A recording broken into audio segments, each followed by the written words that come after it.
All right. Max effort lower body day. 3 different exercises for the accessories. Just gonna walk through them today. Have a little bit of a chat.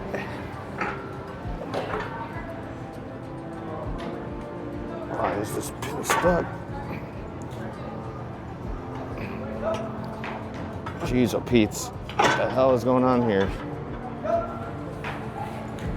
Well, max effort lower body today. 3 exercises, 4 sets of 25 each, 4 sets of 100 total steps here. After this, we're gonna go to the middle rack with some banded kettlebell swings and over to the lat pull down machine after that for some kneeling sit-ups or standing sit-ups. I haven't really decided which ones I want to do today. Yeah, come on for the ride, see what's up.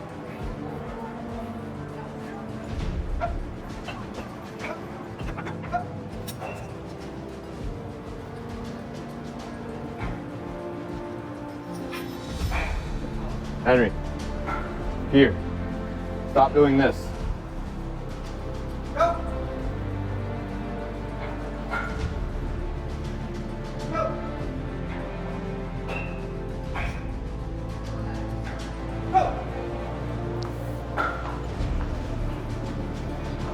I learned this setup from Donnie Thompson, one of the strongest human beings to ever do strong things. What's really great about it though, other than the additional resistance we can put into our hips, is it actually reinforces, in my opinion, the hip hinge that is required for a kettlebell swing, because you see a lot of kettlebell swings that are more of a squat. That's just not how it goes. It's a hip hinge movement. So the band is gonna require me to put force through it, and the band is also gonna hinge my hips backwards naturally. So while this is, or could be considered, I guess, an advanced movement, it's really not. It's also a really good training tool.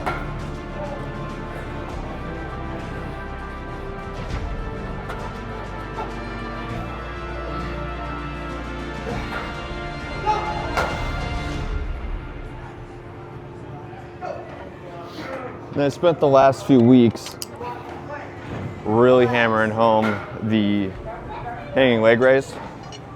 I'm not going to take that out of my programming, but I am going to switch things up for most of my focus for my ab exercise, at least in my warm-up.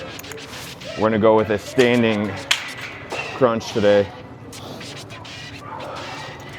One of my colleagues taught me, to make this more effective, it's less of a bending over and more of tucking my chest down to my hips here to more mimic like an actual sit-up on the ground.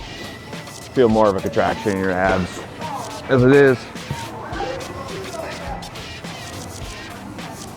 sometimes, gotta find the right footing.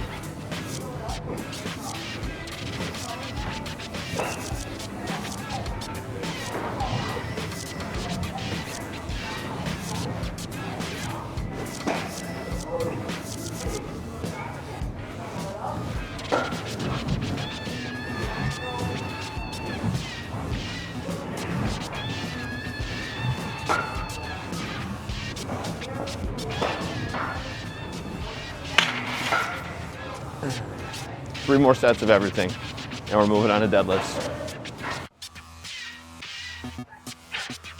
All right, today we're gonna do a max effort sumo from the 6 hole.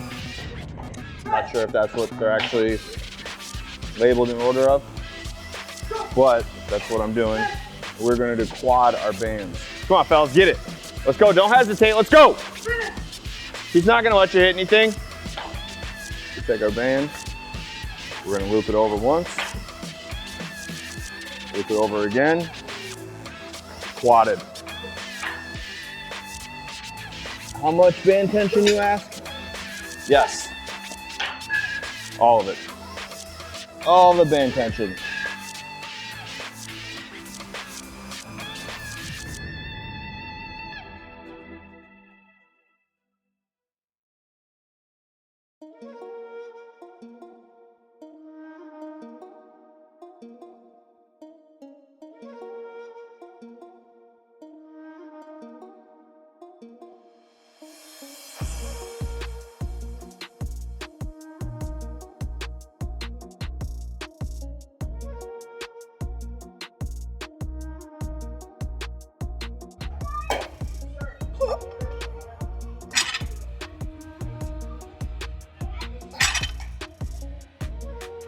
You know,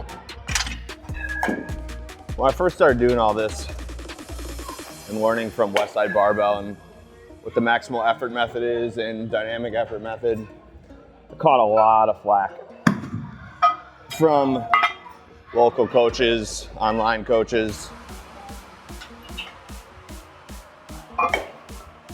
I even had a local coach meet me at a Starbucks, tell me he wanted to collaborate with me because we had a lot of similar athletes. But it was really just an opportunity for him to try to big league me. And I was young and naive, so I didn't really know the difference. Couldn't really stand up for myself at that point. But fast forward almost 7 years later, 6 years later, we're still going. 50 plus college commits, no weight room injuries, just pure awesomeness.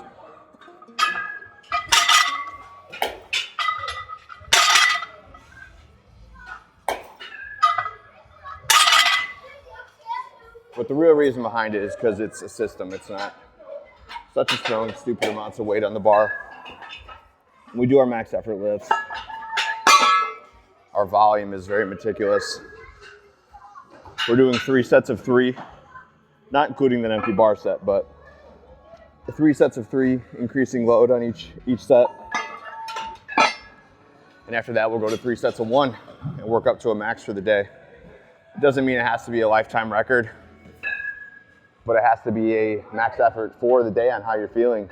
As long as technique is there, there can be some breakdown because that's just going to tell me as a coach what lagging muscle groups or technique deficiencies I have. But anyways, in total, I'm only performing 12 loaded reps if you're not counting the empty bar. 12 total reps for your entire workout.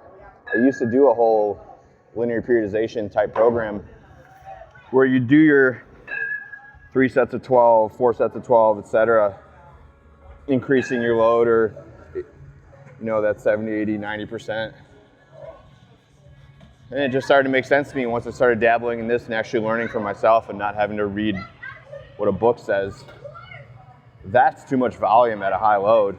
This is actually the safer way to train, and it's way more sustainable long term. How do I know it's more sustainable long term, Coach Ben? Well, as far as my experience goes so far, I just turned 34. I'm in the best shape I've ever been in.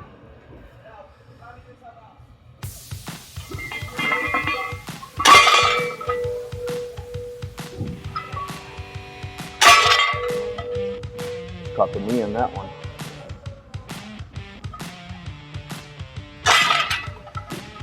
The pin keeps rotating though, that's kind of annoying.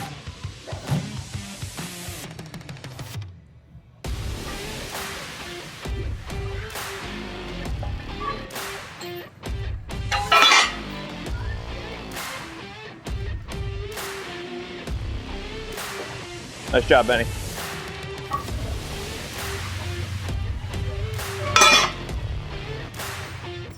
So this will be my 3rd set of 3.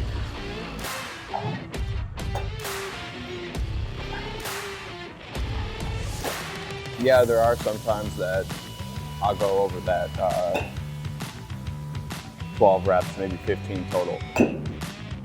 But that's me personally. I don't do that with my athletes. I keep them very strict on what they're doing. But I like to venture out a bit, kind of push my limits. See what happens. See if the wheels fall off.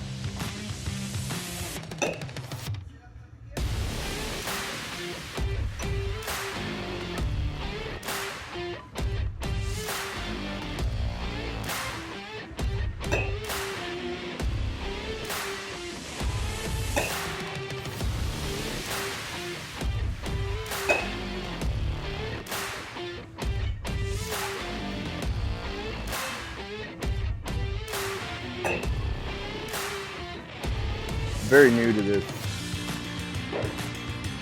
content creation thing, putting myself in front of the camera, editing my own videos.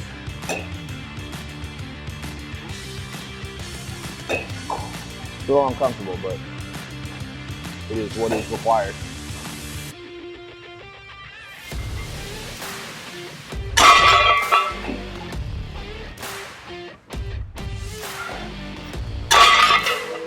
Get chalk on this next set.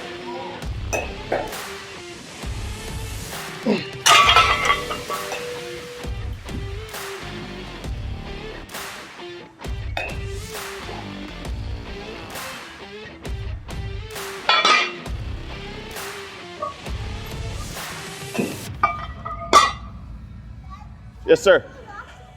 What's that? It hasn't. Keep going, buddy. You're doing great. Push your limits, my man. You got this.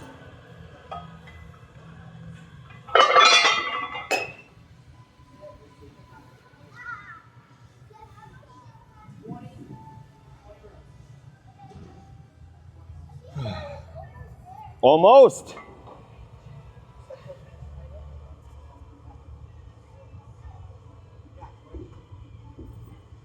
Had food poisoning this weekend. Still feeling weak from it. But gotta be like 95% better now.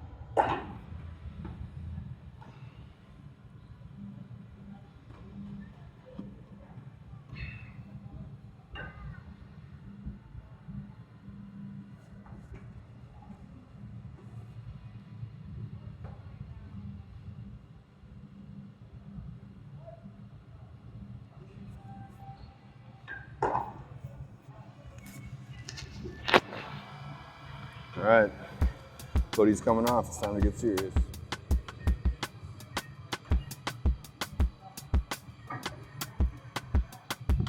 New B3 Savage, not average tees.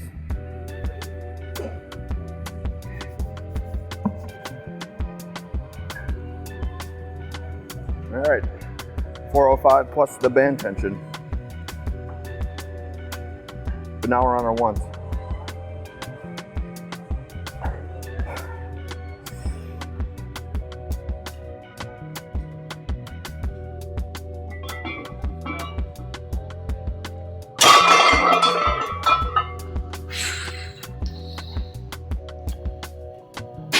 Climbing.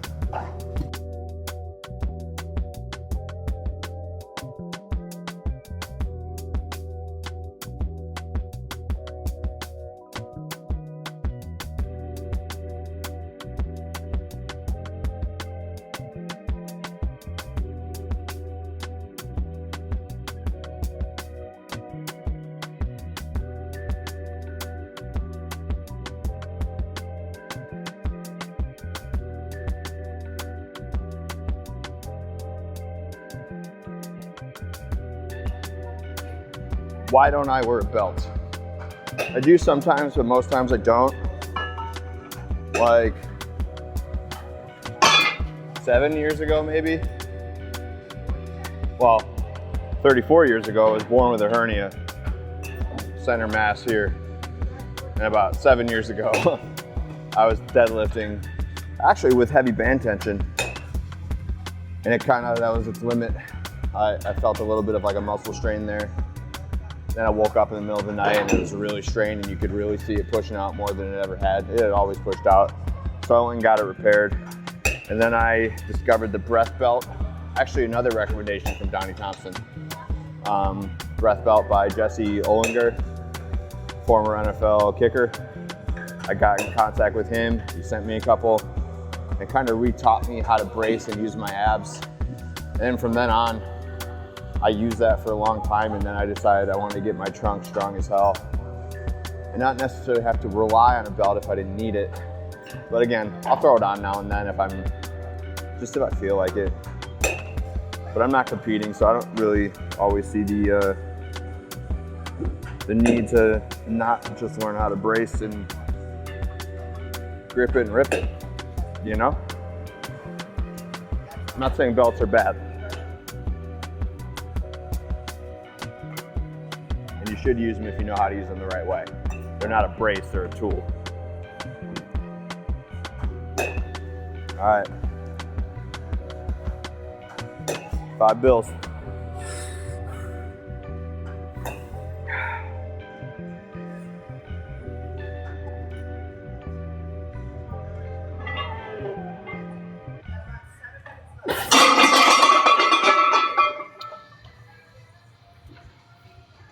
No, that wasn't 5 bills. That was 495 bills.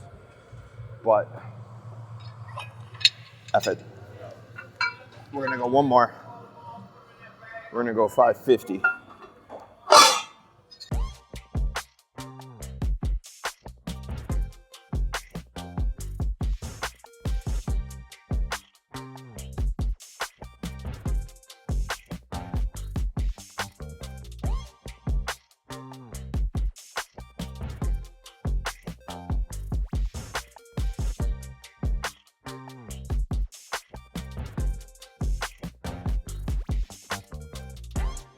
I think it's a really cool thing that most people don't realize when you utilize the system correctly. Everyone always spends so much time on their main exercise. And I get it. Our advanced strength and power group, they do it too. These guys are new to the weight room. This is my thing. You know, the weight room's not their thing, their sport is. But everyone spends so much time on their accessories and then, their main lift, and then they miss their accessories. You'll find when I'm done with this, even though there's some sped up parts of this video you're about to watch, this main lift took me no more than 16 minutes. 16 minutes to get a stimulus, and then I move on. And that leaves a max of 15 minutes for the warm up. 15 to 20 minutes is, I like to do a 20-minute time limit for my main lift. So that's putting us at about 35 minutes if we're doing a 15 and 20. And that leaves you a good 20 minutes to crush your accessories. You don't have to be in the gym for an hour and a half. Most of the time, I like to set a 45-minute timer. Get as much positive work as I can get done in that 45 minutes, and then I move on. If I got stuff to do, then I come back the next day, hit my accessories the next day. It's really helped me stay fresh so far, and I don't feel like changing it. Why change what works?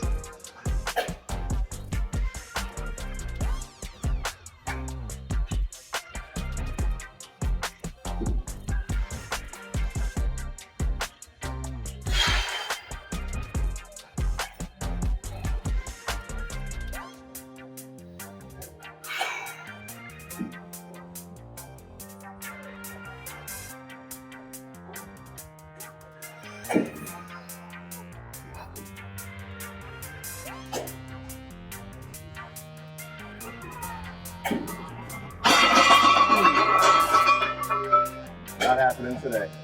Ooh, head rush. My grip felt like it was going out. Then I started to lean forward a little bit. I could feel it. I stopped driving my knees out. I could feel that in my hips. Because I think I started to come forward on my toes. I wasn't staying back on my heel and mid-foot and pushing out to the side and keeping my chest up. So that was a technical flaw there. Could have been a setup of the bands. Could have been my fault. It's likely my fault. Most things are your own fault. But that's okay. We don't need to go try it again. It is what it is. 495 plus bands. That was the last one that I made. Boom, main lift done.